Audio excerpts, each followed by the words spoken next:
Hi gorgeous, this is episode number 162 with Rebelprenuer Ralph Brogden. Hi, this is Ralph Brogden, and you are listening to Heart Sales Podcast with Christine Schlonski. Enjoy.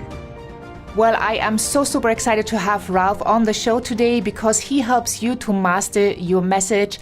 And he said something that really stood out to me. We not need more echoes, we need more voices. So I hope that with this episode, you will find more of your voice. Ralph is a best-selling author and media consultant with professional degrees in psychology, marketing, and strategic communication. He and his clients have been featured on CBS, NBC, ABC, Fox, USA Today, and the Huffington Post. And he is a producer of WCKG Radio in Chicago and the host of Rebelprenuer Radio, where I had the opportunity to be interviewed by him. That was a fun interview. So I really wanted to have Ralph on the show today. So let's tune in. I'm so super excited to have Ralph on the show today. Welcome to Heart Sales. Thank you for inviting me. It's a real pleasure to be with you, Christine. Yeah, it's wonderful. We had a deeper conversation already in the past, and I really liked what you are up to, what you're doing. And it's so important because you are the master of the message, and you obviously help people to master their message. And when people can master their message, sales becomes easier because other people have the opportunity to relate and to actually have an idea what the person does so they can buy from them. Can you tell us when you discovered that this was really an important piece of selling? Absolutely. But for me, I think I probably made the discovery between undergraduate and graduate school. And it's something that I had discovered in 25 years of business, focusing on marketing and selling and copywriting and all of the different marketing strategies that we use to try and attract people, to try to get them to buy our products and services. And so as I studied for a psychology and marketing degree, I thought, to better understand why people buy, I should understand psychology. So psychology is the study of human behavior. Marketing is the study of consumer behavior. And since most consumers are human, I thought that made sense.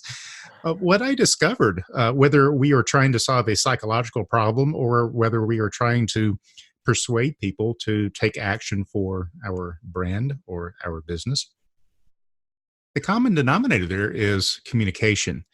It's what we say, how we say it, how we communicate with other people. And so having that revelation there of the link between psychology and marketing led me to explore another field of strategic communication.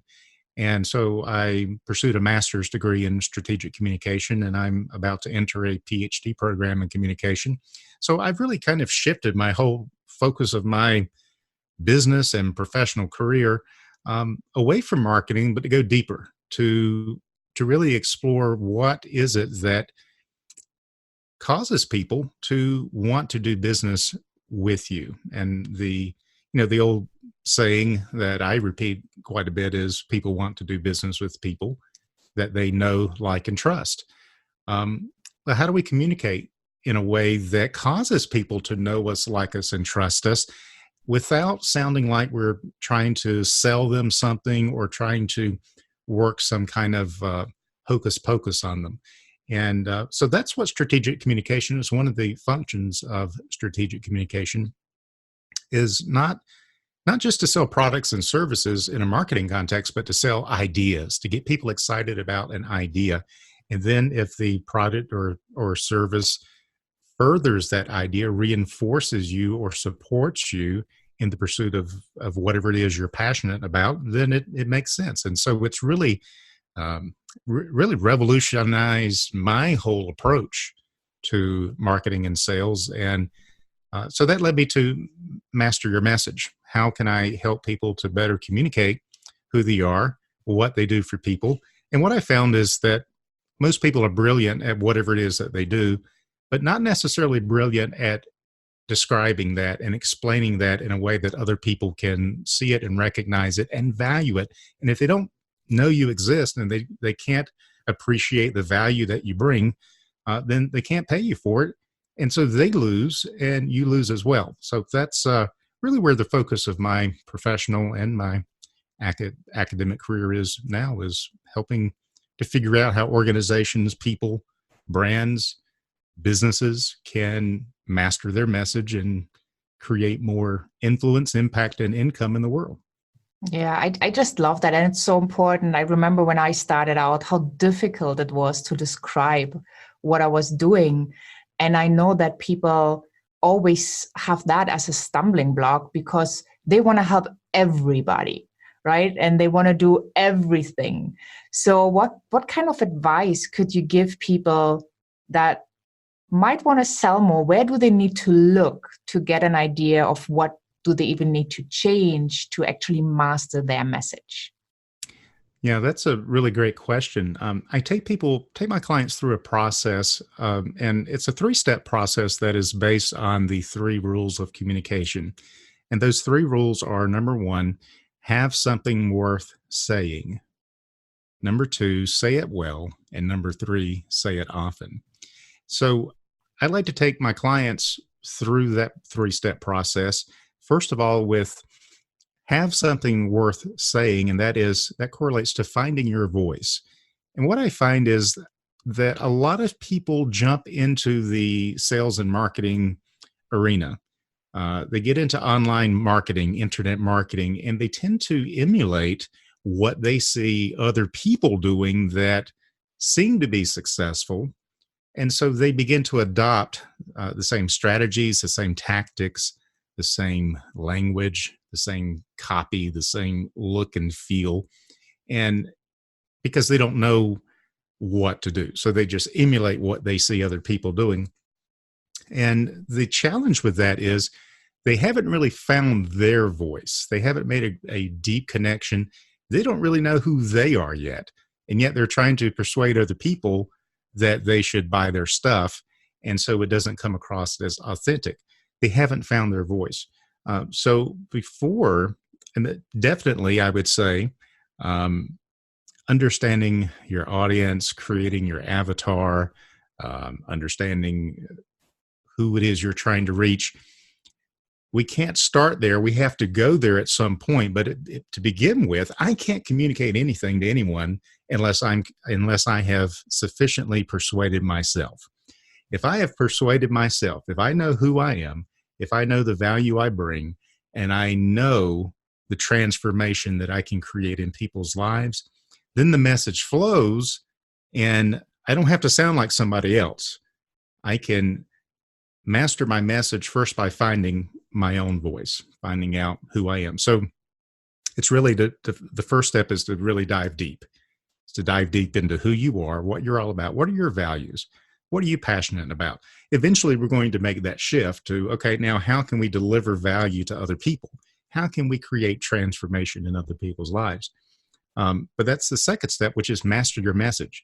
Once we have found our voice, and once you have found your unique voice, your unique passion, your unique approach, and it could be something as simple as even just your point of view has value, has uniqueness, something that no one else can duplicate.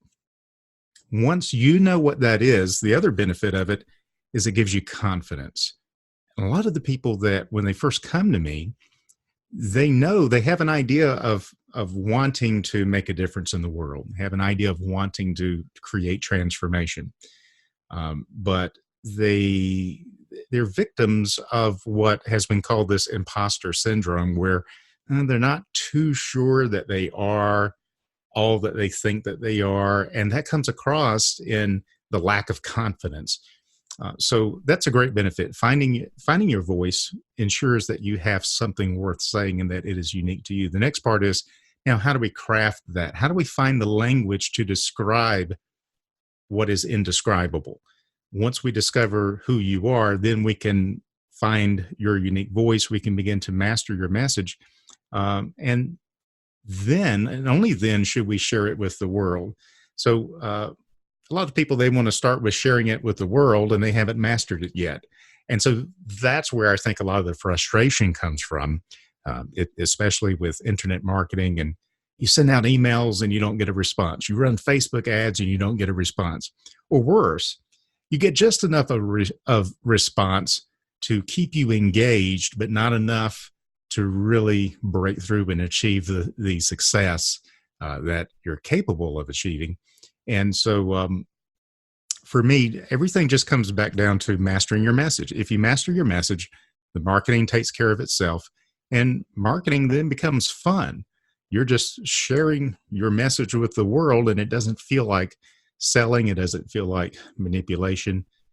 We could call it spiritual selling.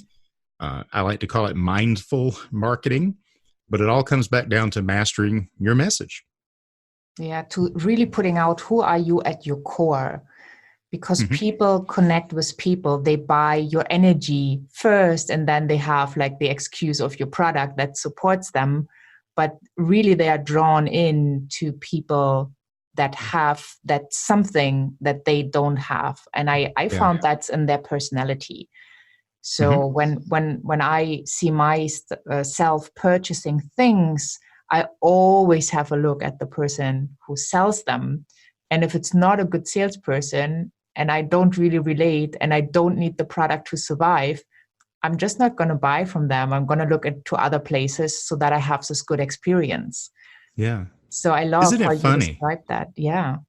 Isn't it funny how we make decisions not based on logic? We justify them on logic, but we make decisions based on how we feel about someone. Yeah. And brands, we make decisions when we go to a website. We judge that website in the first microsecond whether it's legitimate or not based on how it looks. We judge books by the cover. If the cover looks good, the book must be good, even if it's not. This is what triggers us. We are visually motivated. And so branding is very important. And creating the right feeling, but connecting with people on a human level. And that's where technology will never be able to replace that. We can create funnels and build automated sequences to do a lot of the heavy lifting, but you're never going to be able to completely remove the human equation and H2H, human to human marketing.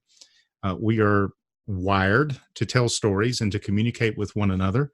And so let's embrace that and let's get better at communicating who we are and what we have to offer to people so that it doesn't feel like we're doing something strange or something that is weird when we talk about our business or talk about our service. But we learn to do it in a way that is genuine, it's authentic, and it feels really good because we know that we're making a difference in people's lives. And who wouldn't want that?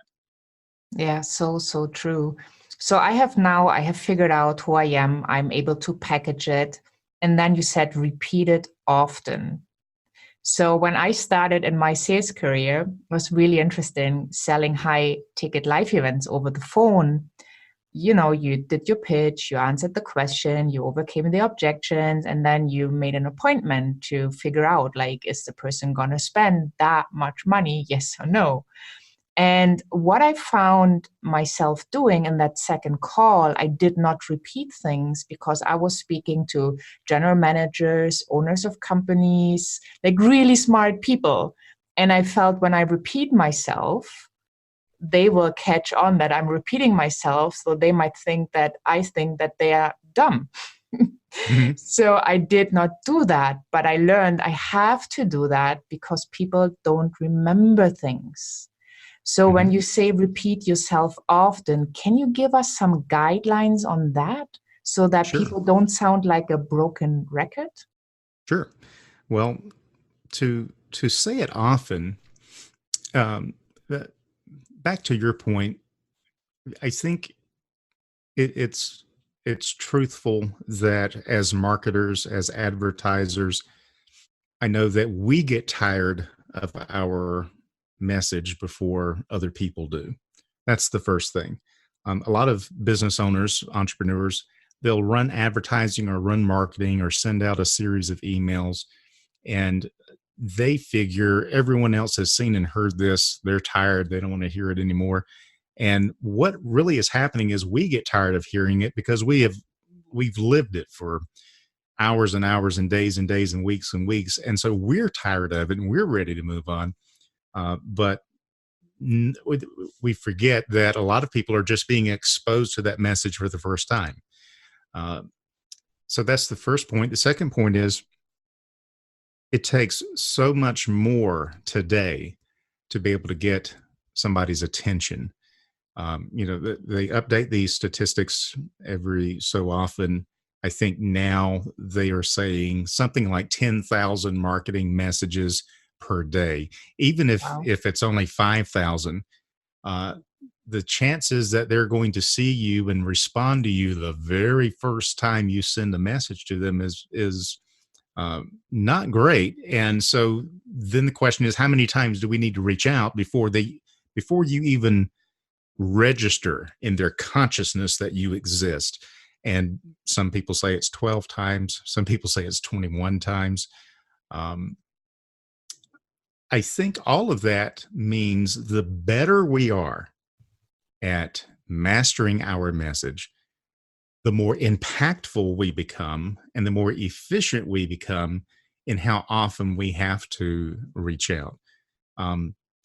But when you think about the great communicators in history, and I look to examples like Martin Luther King Jr., he had a message, and that message was something that he repeated and he continually put before people. So how often would you want to be inspired by that? How often would you want to be motivated by that? If we have really mastered our message and we are connecting with people in a really deep way, so that it's not all about me. It's not, the message is not buy my stuff. The message is I have a dream. And whatever that dream is, if we are communicating that in a way that speaks to people deeply, I don't think they'll get tired of it. I think they'll find it is refreshing compared to all the other noise that's out there. So I would not worry about saying it too often. I would worry about not saying it often enough. If you want to change the world, you can't just reach out to people once a month. You can't reach out to people once a week. You need to be reaching out to them every single day. And if that sounds challenging or frightening or intimidating, then all it means is you still haven't found your voice. Because once you find your voice and once you connect with that passion, you're going to shout it from the housetops. You're going to repeat it day in and day out. You don't care how many times people have heard it. And the ones who are really your fans, the ones that you really connect with, they don't care. They love it. They want to hear it as often as possible. The ones who it doesn't resonate with, they'll tune out and they'll move on. And that's okay.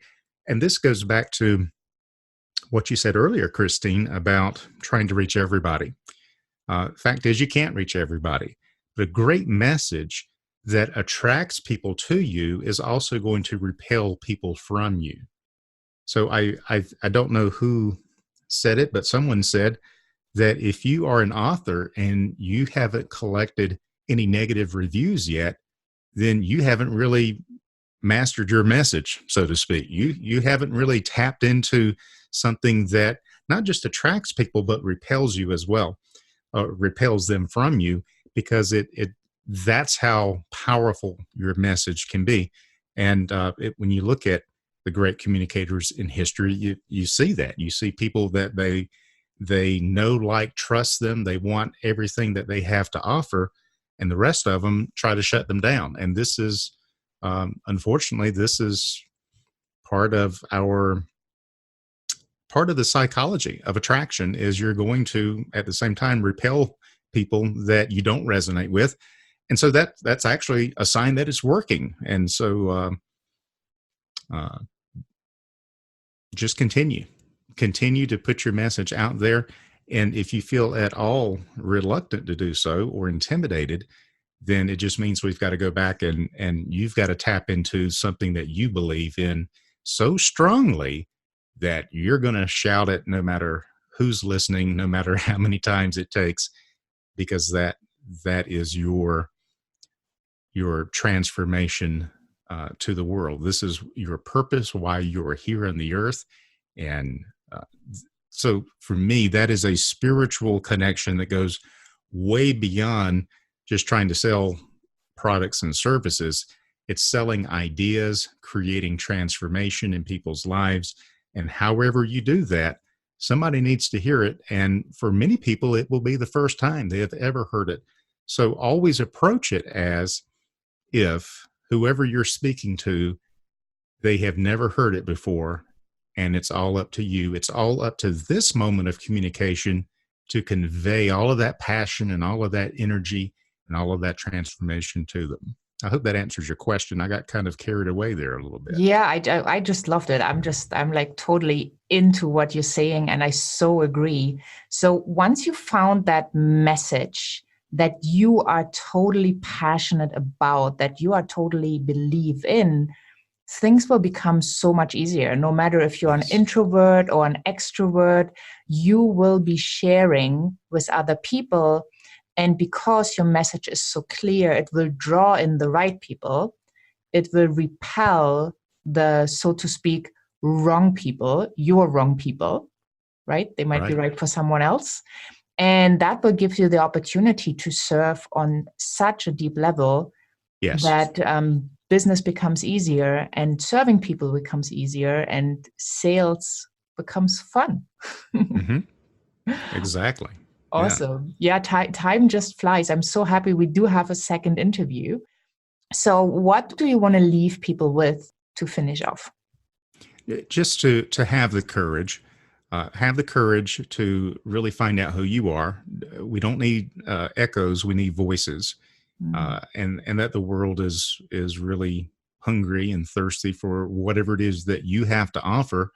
And don't be intimidated by that, but embrace that, rise to the challenge, master your message and get it out there into the world so that they can begin to benefit from the value that you bring, and you can receive value in return and be able to help more people with whatever it is that you do. Yeah, love that. Don't be an echo. Be the voice. Be the voice. Yes. So where can people find you? Obviously, I will have all the links in the show notes and the transcript available and the resources. But if somebody says, well, I need to know right now, that's the only thing I want to type into Google, where do people go? Yeah, just go to ralphbrogden.com. And that's the starting point for everything that I'm offering and things that I'm developing and will be rolling out soon. But I'm shifting everything over into strategic communication, and that's the place to go and connect with me, ralphbrogden.com. Thank you so much, and I'm so looking forward to our next conversation. Well, I really hope that Ralph could bring a little bit light into how you can master your message, as well as how you can engage on a better way with your customers and clients and potential clients, and how to get more response and have more fun in the process. Because I really like that he is able to combine psychology, marketing, strategic communication, and you can check out all his links. They're just one click away by going to Schlonski.com, find the podcast tab and Ralph's episode, and you have the resources there, the transcript, the show notes, everything you need is just one click away. So hop on over to Schlonski.com and find the podcast tab. Also, once you're over there, we are running the Heart-Centered Lead Generation Summit right now, which is an amazing online event with over 40 top speakers, all teaching you lead generation in a very holistic way. So we will cover the basics, strategics, paid, organic, through partnership, challenges, all the good stuff. So hop on over to Schlonski.com. You can't miss it once you're over there, and reserve your seat today. thank you so much for being here. Thank you so much for tuning in. I am wishing you a wonderful day wherever you are in this beautiful world, and bye for now.